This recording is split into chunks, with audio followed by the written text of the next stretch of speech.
in the comments. Now, let's dive into today's story. The rhythmic splash of water and excited chatter of children filled the air as Kyle Joyce watched his daughter Emma execute a perfect butterfly stroke across the pool. His trained eye caught the slight adjustment needed in her shoulder rotation, but pride swelled in his chest at her determination. At 11, she was already showing the dedication that would take her far in competitive swimming. His phone buzzed with a message from his wife. "Sorry, can't make it to practice again. Emergency meeting with Saul about the Richardson development. Don't wait up." Kyle's jaw tightened imperceptibly as he deleted the message. Third missed practice this week. He glanced at Emma, grateful she was too focused on her training to check if her mother had arrived. "Beautiful form, Emma," Coach Sally Daniel called out. "Just remember to keep those shoulders loose on the rotation." Later that evening, at his pediatric physical therapy clinic, Kyle worked with 6-year-old Marcus, who was making remarkable progress after a severe car accident. "That's it, buddy," Kyle encouraged, supporting the boy's weight as he took tentative steps. "You're doing great." Faith Bruce, his clinic manager, appeared in the doorway. "Kyle, got a minute?" Corporate sent another email about the buyout offer. "After I finish with Marcus," Kyle replied, maintaining his focus on the child's progress. Marcus's mother watched anxiously from her chair, and Kyle gave her a reassuring smile. 20 minutes later, in his office, Faith handed him the printed email. "They're getting aggressive, threatening to open a competing clinic 2 blocks away if you don't sell." Kyle scanned the document, his expression hardening. They'd turn this into an assembly line. 15-minute sessions, standardized treatment plans, insurance-dictated care. Everything I've fought against. "We both know what happens to kids like Marcus under corporate care," Faith agreed, leaning against his desk. "But they're offering serious money, Kyle." "Money isn't everything." He set the paper aside. "How's the Williams case progressing?" Faith started to respond when Kyle's phone lit up with a text from Emma. "Dad, I qualified for states." "Where's Mom?" Kyle's stomach clenched. Marilyn had promised to be there for this meet. He'd reminded her 3 times this morning. "Everything okay?" Faith asked, noting his expression. Marilyn missed Emma's qualifying meet. Kyle ran a hand through his hair. "Another emergency with Saul Wiley." Faith's face remained carefully neutral. "The new boss who's been keeping her late every night?" "The same." Kyle pulled up his calendar. "She's missed 8 of Emma's events since he took over 2 months ago." "People talk, you know," Faith said carefully. "At the real estate office." Kyle looked up sharply. "What kind of talk?" "Just observations. Late meetings, closed doors. The way he looks at her in public." Faith hesitated. "And the way she lets him." The first concrete piece of evidence came on a Tuesday afternoon. Faith was leaving a client lunch when she spotted Marilyn's distinctive red Tesla parked at the Westbrook Hotel at 2 p.m. during what was supposed to be a board meeting at her office. Faith's hand shook slightly as she snapped a photo. She'd known Kyle since college, watched him build his practice from nothing, seen his dedication to every child who came through his doors. He didn't deserve this. Later that week, Emma burst into Kyle's office after school, her backpack still on. "Dad, you'll never guess who I saw today." Kyle looked up from his paperwork. "Who's that?" "Sweetheart, Mom and Uncle Saul. They were having lunch at Castellano's when I walked by with Jenny after early dismissal." Emma dropped into a chair. "Mom looked really surprised to see me. Like, really surprised. She said they were having a work lunch, but..." She frowned. "She didn't know we had early dismissal today?" Kyle kept his expression neutral. "Did she say anything else?" "No, she just kept saying it was a work thing." "But Dad..." Emma lowered her voice. Uncle Saul had his hand on her arm. Like, not in a work way. That night, after Emma was asleep, Kyle sat in his home office reviewing credit card statements. The charges jumped out at him. La Pearl Boutique, $430. The Westbrook Hotel, $289. The Grand Marina Hotel, $315. All on days he'd been working late at the clinic. His phone buzzed with a text from Faith. "Check your email. Security footage from last week." "I'm sorry." The video was grainy but clear enough. Marilyn entering Saul's office at 9:47 p.m., leaving at 1:23 a.m. her hair disheveled, his tie loose. Kyle's hands didn't shake as he downloaded and saved the file. His voice was steady when he called his lawyer the next morning to schedule a consultation. The final confirmation came through Emma, ironically. She'd borrowed Marilyn's iPad for a school project when the messages started popping up. Last night was amazing. Can't wait to see you again. S. Missing your touch already. These meetings are torture when I can't have you. S. Soon, baby. Kyle's working late again Thursday. The usual place? M. Emma, confused and disturbed, brought the iPad to her father. Kyle took screenshots, his heart breaking for his daughter even as his resolve hardened. The initial confrontation happened on a Sunday evening. Emma was at a sleepover, and Kyle had spent the day gathering his evidence and consulting with his lawyer. We need to talk about Saul, Kyle said as Marilyn scrolled through her phone on the couch. She didn't look up. What about him? About your affair with him. Now she looked up, her face a mask of practiced innocence that quickly shifted to defensive anger. It was one mistake, Kyle. One drunken mistake that meant nothing. Really? Kyle's voice was ice. One mistake that's been happening for months? In multiple hotels? Color drained from Marilyn's face. You've been spying on me? No, you've been careless. And Emma saw you. She's just a child. She doesn't understand. She understands enough. Kyle pulled out his phone. Want to explain these messages? Or the hotel charges? Or maybe the security footage? Marilyn's mask cracked. You sanctimonious bastard. You think you're so perfect with your little charity clinic and your holier-than-thou attitude about patient care. At least Saul understands ambition. Ambition? Kyle's laugh was cold. Is that what you call sleeping your way up the corporate ladder? You're just jealous because I make real money while you play savior to crippled kids. The words hung in the air like poison. Get out, Kyle said quietly. Now. This is my house too. The house I bought before we married? With my inheritance? That house. Kyle's smile was razor sharp. You have 30 minutes to pack a bag. Then I'm changing the locks. That's when Alberta Merritt, Marilyn's mother, launched her attack. She'd arrived unannounced, clearly summoned by a crying phone call from Marilyn. How dare you throw my daughter out? Alberta shrieked, bursting into the house. After all she's sacrificed for you. Working those long hours to support your little vanity project of a clinic. Kyle stood his ground. Your daughter is having an affair with her boss. She's neglected Emma for months. And now she's trying to paint herself as the victim. Because she is. Alberta advanced on him. If you'd been a proper husband, given her the attention she deserved. The attention she deserves? Kyle's voice rose slightly. Like the attention she gives Emma? When was the last time she attended a swim meet? A parent-teacher conference? Hell, when was the last time she made dinner for her daughter? Don't you dare question her mothering. Alberta spat. Emma would choose her over you any day. Marilyn, who had been watching the exchange with calculated tears, suddenly smiled. It was an ugly expression that revealed her true nature. She's right, Marilyn said coldly. I'm her mother. I have money, influence. Connections. What do you have? A failing clinic and a hero complex? No judge will side with you. We'll see about that, Kyle replied calmly. Now get out of my house before I call the police. The final betrayal came from Drew O'Connor, Kyle's friend of 15 years. They met for coffee at Drew's insistence. I need to tell you something, Drew said, staring into his cup. I've known about Marilyn and Saul.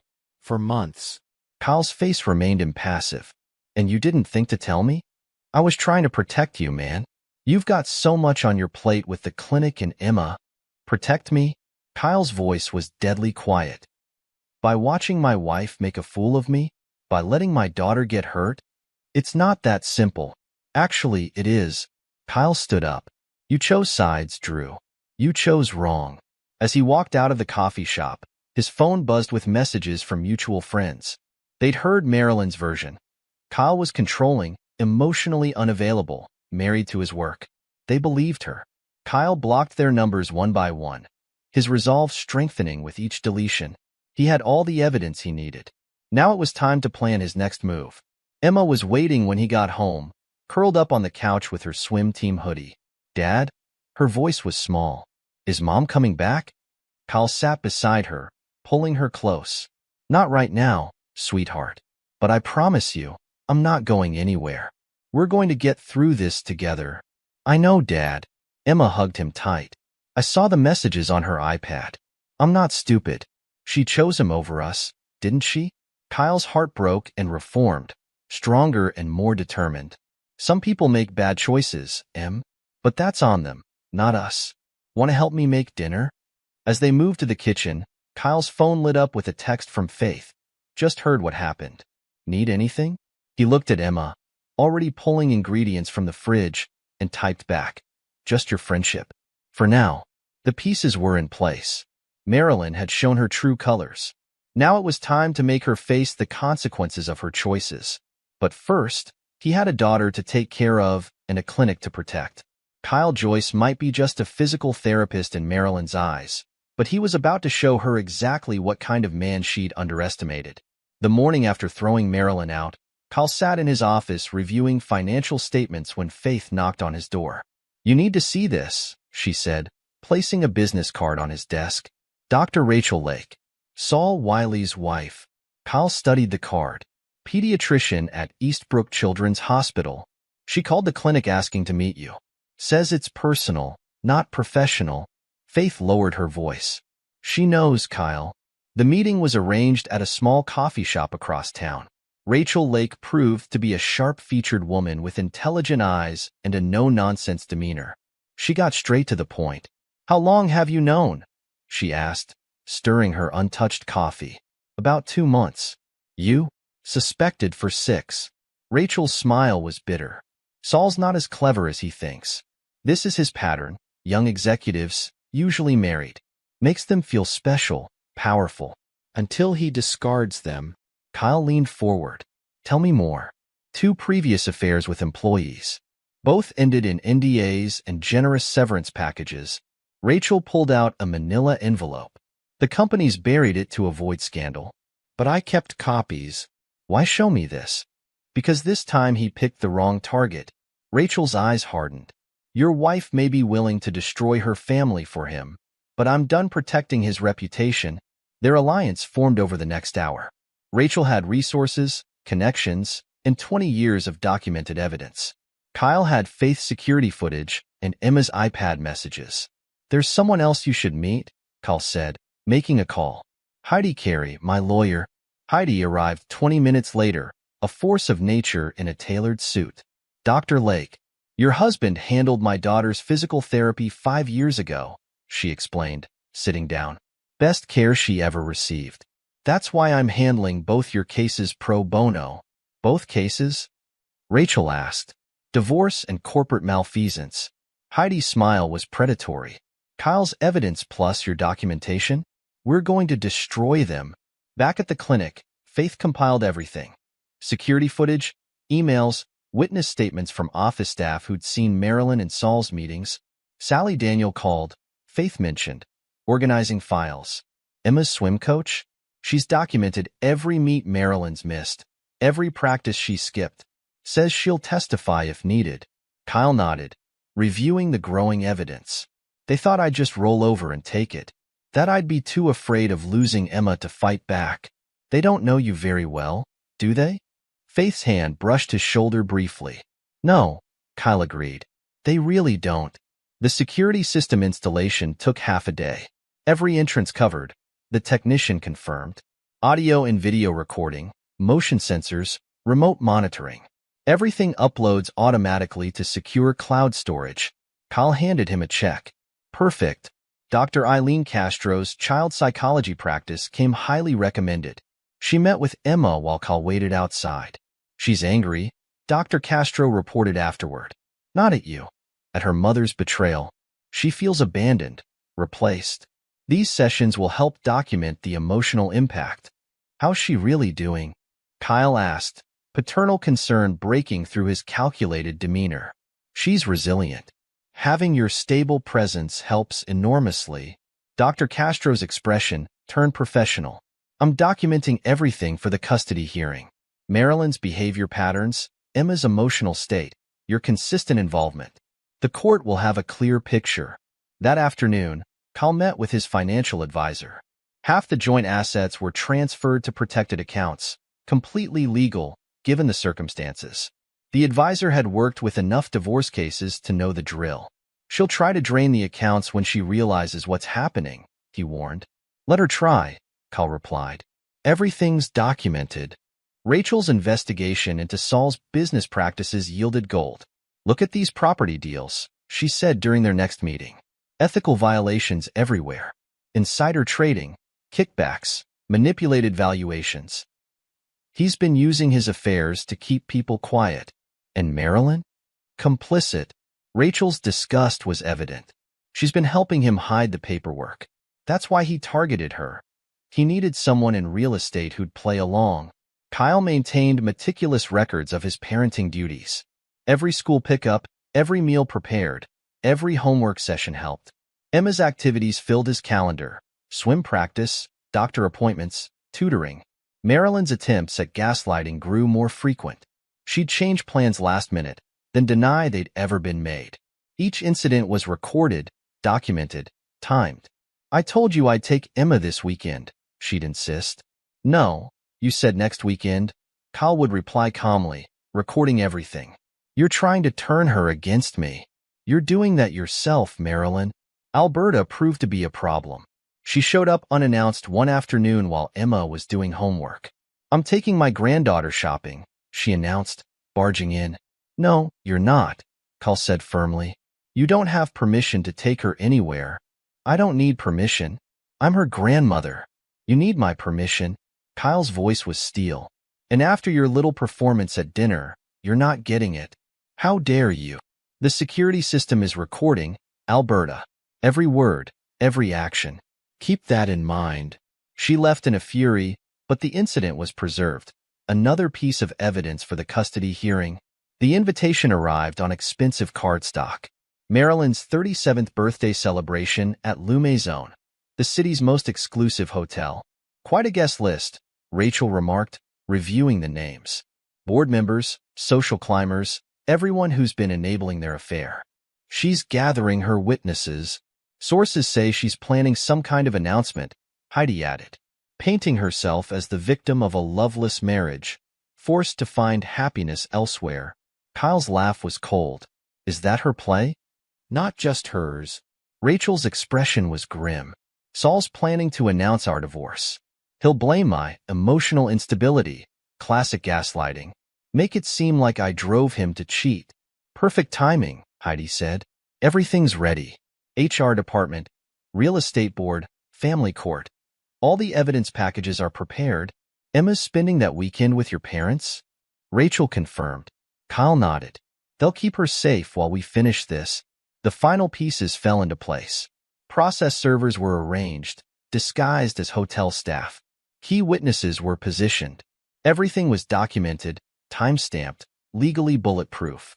You realize there's no going back from this, Faith said quietly as they reviewed the final preparations. Kyle thought of Emma's face when she saw those messages. Thought of Marilyn's cruel words, her threats about custody. Thought of every missed meet, every broken promise, every lie. Good, he replied. That's exactly what I want. Rachel squeezed his shoulder. They thought we'd be easy targets. The devoted father too afraid of losing his daughter to fight. The doctor's wife too concerned with appearances to make a scene. Their mistake, Kyle said simply. The trap was set. Everything was in place. Now they just had to wait for Marilyn's birthday party and watch their carefully orchestrated plan unfold. As Kyle tucked Emma in that night before she left for his parents' house, she hugged him tight. You're not letting Mom take me away, are you, Dad? Never, he promised. Some battles are worth fighting. You're worth every single one. He closed her door and checked his phone. Messages from Heidi, Rachel, and Faith confirmed everything was ready. In 2 days, Marilyn and Saul would learn exactly what happened when they underestimated the wrong people. Kyle smiled, thinking of Emma's words from months ago. I'm not stupid. She chose him over us. Well, now they'd all face the consequences of that choice. The party invitations sat on his desk, mocking in their elegance. Soon, that expensive cardstock would be the least of Marilyn's concerns. Kyle had built his career helping children overcome seemingly impossible challenges. Now he'd use that same patience, that same strategic thinking, to protect his daughter and destroy those who tried to hurt her. Let them think he was weak. Let them believe their lies. The trap was set, and this time, there would be no escape. Lou Maison's grand ballroom sparkled with expensive decorations and even more expensive guests.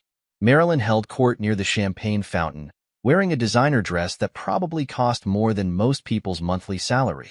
Saul Wiley stood nearby, his proprietary smile barely disguising his smugness. "And here's to my beautiful daughter," Alberta Merritt's voice carried across the room as she raised her glass. "Who showed such strength in the face of neglect and isolation." From their observation point in the hotel lobby, Kyle and Rachel watched the security feed on Faith's tablet. "Your mother-in-law has quite the imagination," Rachel remarked dryly. "Oh, she's just warming up," Kyle replied, checking his watch. "Ready?" Rachel smoothed her elegant black dress. "Born ready." Inside, Alberta continued her performance. "A mother's love is sacred.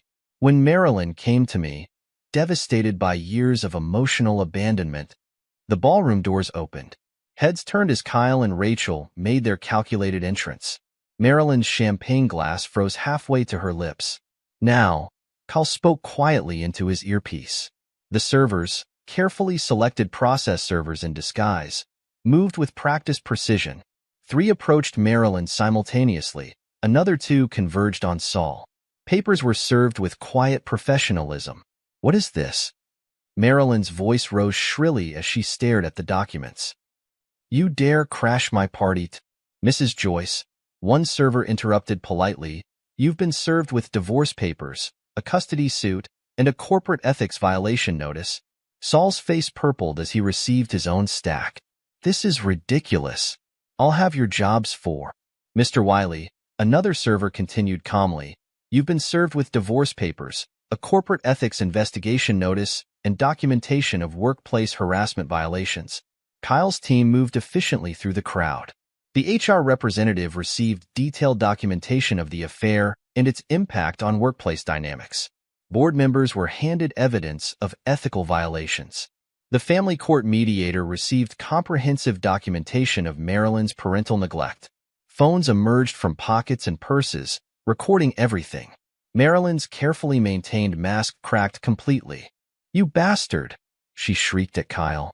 "You planned this? At my birthday party?" "Planned what?" Kyle's voice carried clearly. "I'm just delivering truth to your carefully selected audience." Saul advanced menacingly toward Kyle. "You think you can humiliate us like this?" "Step back, Mr. Wiley," Kyle said evenly as multiple phones recorded. "You wouldn't want to add assault charges to your problems." "I'll destroy you," Saul snarled, fists clenched. "Both of you. I'll make sure you never work in this city again." Threatening a witness, Rachel noted calmly. "On camera." "Excellent choice." Alberta tried salvaging the situation. "How dare you disrupt this celebration? After everything Marilyn's suffer." "Yes," Kyle cut in. "Let's talk about suffering. About missed swim meets and broken promises. About hotel rooms and secret messages. About using corporate resources to hide affairs." The crowd murmured, papers rustling as people read the evidence. "You're lying." Marilyn's voice cracked. "He's lying. I'm a good mother." "The records say otherwise," Kyle replied. "Every missed event, every broken promise, every time you chose your affair over our daughter. It's all documented." The ballroom had become very quiet except for the sound of papers being reviewed and phones recording. "Get out," Marilyn screamed. "Get out of my party." "Your party?" Kyle smiled coldly. "I think it just became a business meeting. You might want to start explaining those property deals to your board members." The real estate board's ethics investigation moved with unusual speed, perhaps motivated by the viral videos of Saul's threatening behavior at the party. Previous NDAs have surfaced, Heidi reported during their strategy meeting. 2 former employees came forward after seeing the party footage.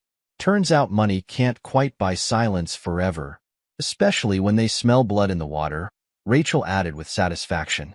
The custody hearing was equally decisive. Alberta's recorded threats from the security system played clearly for the judge. I'll take that child whether you like it or not. Her voice rang through the courtroom. You have no right to keep her from us. Kyle's documented involvement in Emma's life created a stark contrast. Every swim meet attended, every doctor's appointment managed, every school event supported, while Marilyn's absences mounted. Dr. Castro's professional testimony proved devastating. Emma exhibits clear signs of emotional abandonment from her mother, compounded by the discovery of the affair. Mrs. Joyce's pattern of choosing her relationship with Mr. Wiley over her daughter's needs has caused significant trauma. Drew's attempt to defend Marilyn backfired spectacularly when Kyle's lawyer cross-examined him. So you knew about the affair for months? I was trying to protect. Yes or no, Mr. O'Connor? Did you knowingly help conceal this situation? Yes. While watching Emma suffer, Drew's silence spoke volumes. The corporate investigation revealed deeper corruption than anyone expected. Marilyn's financial misconduct with company resources became impossible to ignore. She used corporate accounts to book hotel rooms, the forensic accountant testified, falsified expense reports to hide gifts, used company cars for personal meetings. Kyle's clinic received an unexpected surge of support when the story broke. Former patients' families rallied around him, sharing stories of his dedication and care. He spent extra hours with my son, one mother told the local news. Never rushed us, never compromised care for profit. And they wanted to force him out? Shame on them. The corporate healthcare provider quietly withdrew their buyout attempt. The judge's ruling was unequivocal. Primary custody is awarded to Kyle Joyce. Mrs. Joyce will have supervised visitation only, pending completion of parenting classes and counseling. Emma's response was to hug her father tightly. Can we get ice cream? Kyle laughed, his first genuine laugh in months. Absolutely. The state swimming championship became Emma's moment of triumph.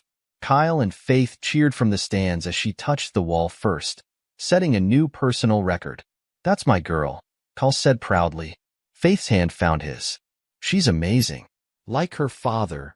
Saul's firing made headlines, especially after the harassment suits went public. Marilyn lost her executive position the same day, forced to accept a lower-level position at a smaller firm in another city. Alberta's attempts to contact Emma were firmly blocked. The restraining order is quite clear. Kyle told the security guard at Emma's school. No unsupervised contact. The partnership between Kyle's clinic and Rachel's pediatric practice created an innovative new therapy program. We're helping twice as many kids now, Rachel noted during their opening celebration. Some good came from all this. Emma's 12th birthday party filled Kyle's backyard with real friends, people who had stood by them through everything. Sally Daniel brought the swim team. Faith organized games. Rachel's children mixed easily with Emma's school friends. A package arrived that morning, Marilyn's attempt at manipulation. An expensive gift with a tearful card about healing our family. What should we do with it? Emma asked. Kyle smiled. I was thinking the children's hospital could use it more. Emma hugged him. Good call, Dad. Later, as Kyle cleaned up after the party, Faith helped gather decorations. Emma mentioned wanting to visit the coast this summer, she said casually. She loves the beach. Kyle looked at her thoughtfully. Would you like to join us? Faith's smile was answer enough. The party aftermath sparkled with possibility, not just of new beginnings, but of victories well-earned and battles correctly fought. Kyle had protected what mattered most, destroyed those who threatened it, and emerged stronger. Sometimes the best revenge wasn't just success. It was success built on unwavering principle and patient strength. As he watched Faith and Emma laughing together over the last piece of birthday cake, Kyle knew he'd chosen exactly the right path. Dad, Emma called. Faith's never been surfing. Can we teach her this summer? Kyle met Faith's eyes across the room. I think that's an excellent idea. The future stretched bright before them, free from manipulation and lies. They'd earned every bit of it. Epilogue. 5 years later. A warm spring breeze carried the scent of blooming roses through Kyle's expanded clinic courtyard. The therapeutic garden, a joint project with Rachel's pediatric practice, buzzed with activity as children worked on their motor skills through gardening. Faith watched from their shared office as Kyle guided a young patient through balance exercises. After 5 years of marriage, she still admired his unwavering dedication to his patients. Their wedding had been small but joyful, with 16-year-old Emma as maid of honor and Rachel's children in the wedding party. "Dad's doing the thing again," Emma commented, joining Faith at the window. Fresh from swim practice, she'd grown into a striking young woman, recently accepted to Stanford on a swimming scholarship. "The thing?" Faith smiled, knowing exactly what Emma meant. "Where he spends extra time with the kids who remind him of me at that age." Emma's own smile was understanding. He never could resist helping the determined ones. The clinic had become a model for ethical pediatric care, featured in medical journals and studied by healthcare providers nationwide. The corporate buyout attempt felt like ancient history, especially after their innovative therapy program garnered national attention. Rachel entered, carrying fresh coffee. At 47, she'd found her own happiness, recently engaged to a fellow pediatrician who understood her dedication to her patients. "Quarterly numbers are in," she announced. "Our joint practice is outperforming every corporate healthcare center in the state. Success through integrity," Faith quoted their unofficial motto. "How's the new therapy wing coming along?" "On schedule. The sensory garden should be ready for summer sessions." Rachel paused, checking her phone. "Oh, you'll love this. Guess who's trying to rebuild her reputation again?" Faith raised an eyebrow. "Marilyn?" Posted another heartfelt apology on social media. Claims she's grown and learned from her mistakes. Rachel's tone dripped sarcasm. "The comments are not kind." 5 years hadn't been gentle to Marilyn Joyce, formerly Wiley. After losing her executive position, she'd bounced between smaller firms, her reputation following her like a shadow. Her supervised visitation with Emma had ended when Emma turned 14 and firmly refused further contact. "She sent another birthday card last week," Emma mentioned casually. "Dad and I donated it to the Children's Hospital, like always." Saul Wiley's fall had been even more spectacular. The harassment suits had multiplied once victims realized they weren't alone. His legal fees had drained his savings, and his attempts to rebuild his career were consistently thwarted by his own documented behavior. He tried applying for a position at Western Real Estate, Rachel shared. They Googled his name and ended the interview in 5 minutes. The last they'd heard, Saul and Marilyn had tried reconnecting, a desperate attempt to reclaim their former glory. It had ended predictably, with Saul being caught with another younger executive and Marilyn facing fresh humiliation. Alberta Merritt had never accepted her reduced circumstances. Her attempts to contact Emma through social media had earned her a restraining order extension. Now she spent her time writing bitter blog posts about parental alienation that nobody read. "Remember Drew?" Emma asked suddenly. "He came into the coffee shop yesterday, tried to make small talk about old times. How's he doing?" Faith asked, though she knew the story. "Working entry-level sales at some startup. Turns out being known as the guy who helped cover up workplace harassment isn't great for your career." Emma shrugged. "He asked about Mom. Actually, I told him I already had all the parents I needed." Faith hugged her stepdaughter, heart swelling. Their relationship had grown naturally, built on respect and genuine care rather than forced connections. The therapy garden continued flourishing, much like their blended family. Kyle's patient philosophy had transformed into a comprehensive treatment approach that prioritized long-term care over quick profits. The waiting list for their clinic grew longer each month. "Hey." Kyle entered the office, finished with his patient. "What's everyone doing in here?" "Watching you work your magic," Faith replied, accepting his quick kiss.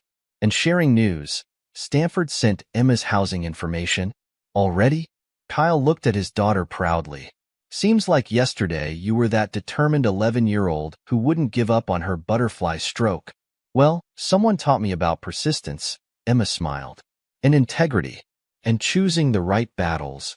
Rachel checked her watch. "Speaking of battles, we should head to the board meeting. They're voting on implementing our therapy program across the hospital network." As they gathered their materials, Kyle paused to look around his office. Photos tracked their family's growth. Emma's state championships, his wedding to Faith, family vacations, Rachel's engagement party, clinic expansions, graduation ceremonies. Each image represented a victory built on principle rather than compromise. "Coming to dinner tonight?" he asked Rachel. "The kids want to hear more stories about their favorite aunt's medical school adventures." "Wouldn't miss it," Rachel replied. Someone needs to balance out all these swimming stories. They walked together through the therapy garden, passing children who were healing and growing stronger every day. The scent of roses followed them, a reminder of how beauty could flourish in unexpected places. Later that evening, their home filled with laughter as their extended family gathered for their traditional weekly dinner. Kyle watched Emma demonstrating proper swimming technique to Rachel's youngest, while Faith and Rachel debated the merits of different therapy approaches. His phone buzzed, another desperate message from Marilyn, sent through a mutual acquaintance. Something about regret and second chances. Kyle deleted it without reading further. Some chapters were better left closed. "Dad," Emma called. "Tell them about the time you and Faith got lost trying to find that surfing spot." Kyle joined his family, leaving thoughts of the past behind. They built something beautiful from the ashes of betrayal, a testament to the power of choosing right over easy, integrity over compromise. Success, they learned, wasn't just about winning. It was about winning on your own terms, staying true to your principles even when the easy path beckoned. Their happiness wasn't revenge. It was justice, earned through unwavering strength and patient determination. The roses in their garden bloomed stronger each year, their roots deep and stable, just like their family, built on trust, nourished by love, and strengthened by the storms they'd weathered together.